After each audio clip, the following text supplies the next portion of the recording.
You know what finally made me rethink everything I thought I knew about soil? Watching an Amish farmer in Lancaster County walk right past his neighbors. His neighbor had spent the entire morning behind a rototiller churning up that soil until it looked like a magazine cover. In years, the surface was covered in a thick layer of decomposing straw, and that was the moment I started asking questions. And what I learned over the next couple of years, every single season, instead of rototilling and how you can start applying these methods in your own backyard, they use to convert raw ground into rich planting beds without ever turning the soil once. I'll be honest with you, for over 20 years, I rototilled my garden every single spring. It was just what you did. My father did it. His father did it. You fire up the tiller, churn everything under, and you feel like you've accomplished something. The garden looks clean, the soil looks soft, and you're ready to. But when I started paying attention to how certain Amish families in Pennsylvania and Ohio were managing their soil, I realized I'd been solving one problem while accidentally creating three others. What I'm about to share with you isn't about throwing away your experience. It's about understanding something that took me way too long to figure out on my own. Communities around Lancaster County and Holmes County avoid rototilling. It comes down to a principle that runs through almost everything they do. Stewardship, the idea that you don't own the land. You're caring for it so it can take care of the next generation. That might sound philosophical, but it leads to a very practical conclusion. If the soil is alive, and it is, then tearing it apart every spring isn't preparation, it's destruction. And here's where the science backs them up completely. Your soil is not just dirt, it's a living system. There are fungi, bacteria, earthworms, and networks of mycorrhizal threads connecting plant roots underground. When you rototill, you shred those networks. You collapse the air channels that earthworms spent all year building. You kill beneficial organisms that were breaking down organic matter and making nutrients available to your plants. Thousands of dormant weed seeds up to the surface where sunlight and air trigger them to germinate. So that clean-looking tilled bed, it's actually a weed factory waiting to explode. The Amish figured this out through generations of observation,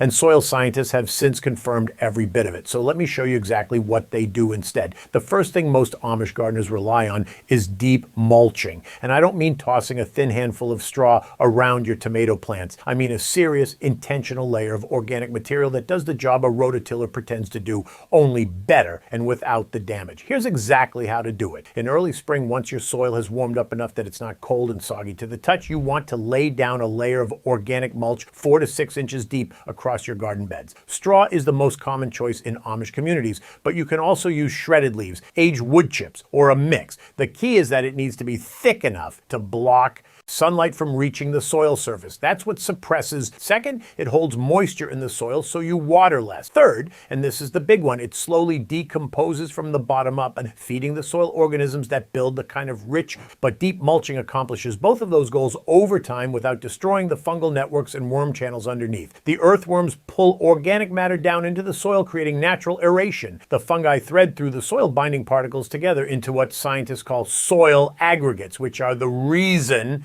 healthy soil holds both air and water at the same time. One thing to keep in mind, in your first season of deep mulching, you might still see some weeds push through, especially if your soil has a heavy weed seed bank from years of tilling. Don't panic. Pull what comes through and add another inch of mulch on top. By the second season, you'll notice a dramatic drop in weed pressure. I went from spending hours weeding every week to maybe 20 minutes, and that's not an exaggeration. This is where the broadfork comes in, and it's one of the most underappreciated tools in gardening. A broadfork is a simple two-handled tool with long steel tines, usually about 12 to 14 inches long, spaced a few inches apart across a bar that's roughly 18 to 20 inches wide. You step on the crossbar to drive the tines into the soil, then rock the handles back towards you. That's it. No engine, no fuel, no noise, just you and leverage. Here's what makes this different from tilling. When you use a broadfork, you're lifting and loosening the soil without flipping it over. The layers stay in place. The top layer of soil, which is where most of the biological activity happens, stays on top. The deeper layers, which have their own distinct communities of organisms, stay where they belong.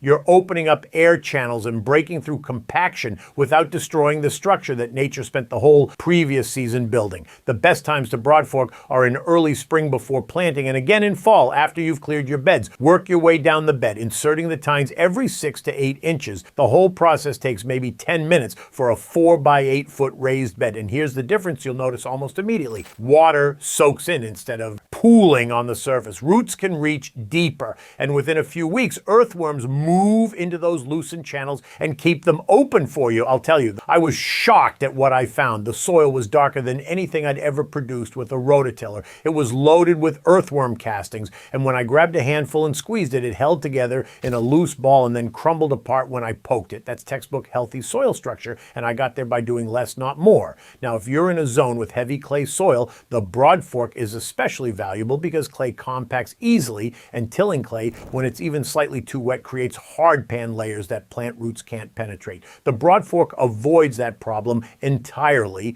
The third piece of the Amish approach is something so simple that most of us overlook it. They feed their soil from the top down. Instead of tilling and compost or amendments, they spread a layer of finished compost right on the soil surface and let nature do the mixing. Here's the method. Once or twice a year in early spring and again in mid-fall, spread 1 to 2 inches of finished compost across the surface of your garden beds, right on top of the soil or on top of your existing mulch layer. Don't dig it in. Don't turn it under. Just let it sit there. I know that feels wrong. We've been taught that amendments need to be mixed into the root zone to be effective, but here's what actually happens. Rain and irrigation water carry dissolved nutrients down into the soil profile. Earthworms pull organic particles down through their burrows and deposit castings at various depths. Fungal hyphae grow up into the compost layer and transport nutrients directly to plant roots through those mycorrhizal networks I mentioned earlier. This is exactly how a forest floor works. Nobody is out there tilling the woods, yet forest soil is some of the richest, most biologically active soil on the planet. Leaves fall,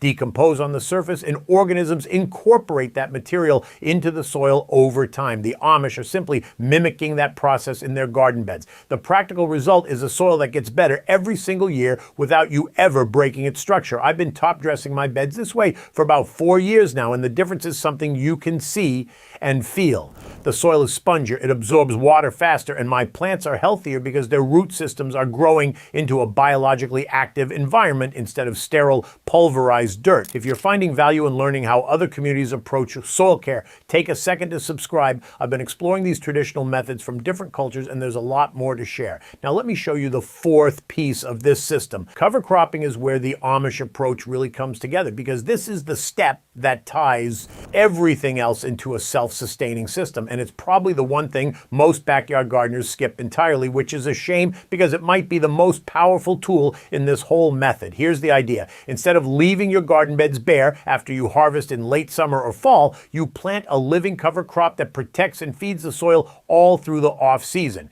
In many Amish communities, this isn't optional, it's just what you do. Bare soil is exposed soil, and exposed soil loses moisture, erodes in heavy rain, and invites weeds to fill the vacuum. The cover crops you choose depend on what you need your soil to do.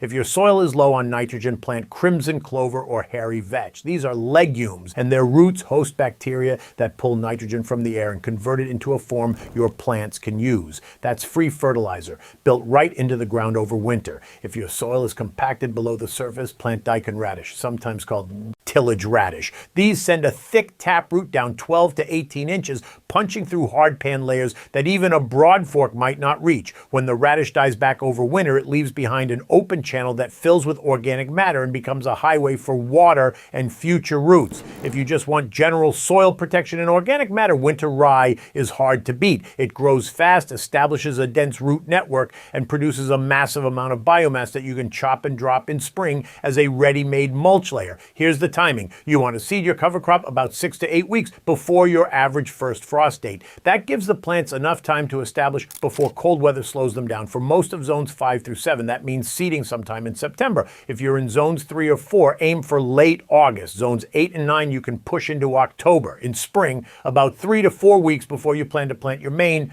garden crops, you cut the cover crop down at the base. Don't pull it up. Don't till it in. Just cut it and lay it right on the surface as mulch. This is what's called chop and drop, and it feeds right back into that deep mulching system we talked about earlier. The roots decompose in place, leaving organic matter and air channels throughout the soil. The top growth becomes your first mulch layer of the season. You see how this all connects? Deep mulch suppresses weeds and feeds the surface. The broadfork opens up compaction without destroying structure. Compost top dressing adds nutrients nutrients that biology carries downward, and cover crops protect the soil in the off-season while building fertility and structure from the root zone up. Each method supports the others. That's not an accident. That's what happens when a community has been refining the same approach on the same land for generations. Now let me share some patterns I've noticed in conventional gardening and how this Amish-inspired approach handles things differently. I did most of these myself for years, so there's no judgment here, just some honest observations that might save you some frustration. The first pattern is tilling to deal with weeds. Most of us were taught that tilling chops up weeds and gives you a clean slate, and it does for about 2 weeks.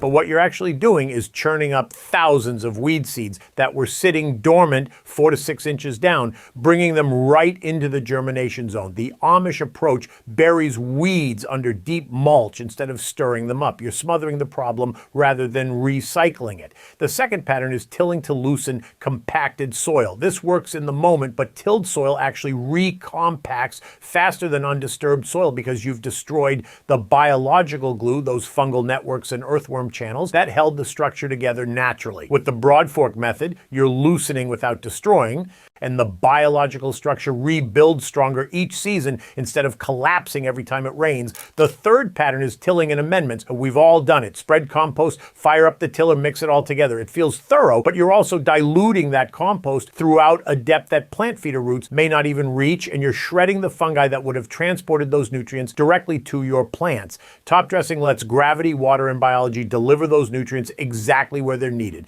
the same way nature has been doing it since long before we invented rototillers. The fourth pattern is leaving soil bare over winter. This one is easy to fall into because once the harvest is done, most of us are tired and ready to be finished with the garden. But bare soil over winter loses topsoil to erosion, loses nitrogen to leaching, and gives early spring weeds a head start. A cover crop holds everything in place, adds organic matter, and actually improves the soil while you're inside staying warm. It's the closest thing to getting something for nothing that I've found in 30 years of gardening. Now, I want to be straight with you about something. If you've been tilling your garden for years and you switch to this approach, you're probably not going to see dramatic results in the first month. Your soil has been dependent on mechanical disruption, and the biological systems need time to rebuild. Give it one full growing season. By the second year, most gardeners who make this switch report noticeably fewer weeds, better water retention, and soil that's easier to work by hand. By year 3, you'll wonder why you ever owned a rototiller, but that first season requires patience, and I think that's actually the most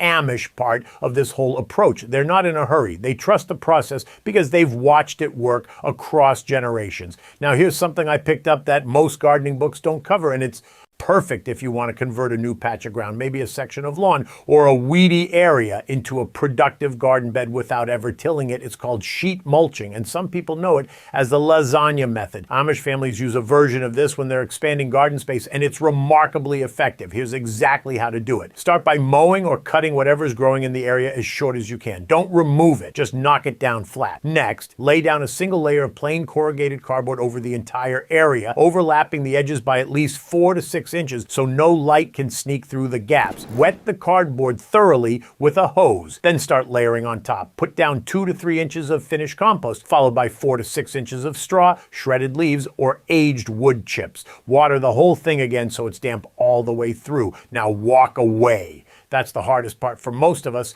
but it's the most important. Over the next 3 to 4 months, the cardboard smothers the existing grass and weeds underneath. The earthworms move in and start breaking down the cardboard and pulling organic matter into the soil below. The compost and mulch layers begin decomposing, creating a rich planting medium on top of soil that's being naturally improved underneath. If you set this up in fall, by the following spring you can plant directly into it. Push the mulch aside, cut a small hole in whatever remains of the cardboard, and tuck your transplant right in. The roots will grow down through the softened, worm-worked soil below. I set up 2 new beds this way about 3 years ago, and they're now some of the most productive soil in my entire garden. No tiller touched them, not once. The key is that you're working with decomposition and biology instead of fighting against them. It takes longer than firing up a rototiller, absolutely, but the soil you end up with is alive in a way that tilled soil simply isn't, and it just keeps getting better every year. That's what I've learned from watching how Amish farming communities approach their soil. They're not using any technology we don't have access to. They're just just choosing to work with the land instead of against it, and their results speak for themselves. If any of this changed how you think about your spring soil prep, I'd love to hear about it in the comments. And if you've already been experimenting with no-till methods, tell me what's working for you. Hit subscribe if you want more of these deep dives into how different cultures approach the garden. Thanks for spending time with me today. I'll see you in the next one.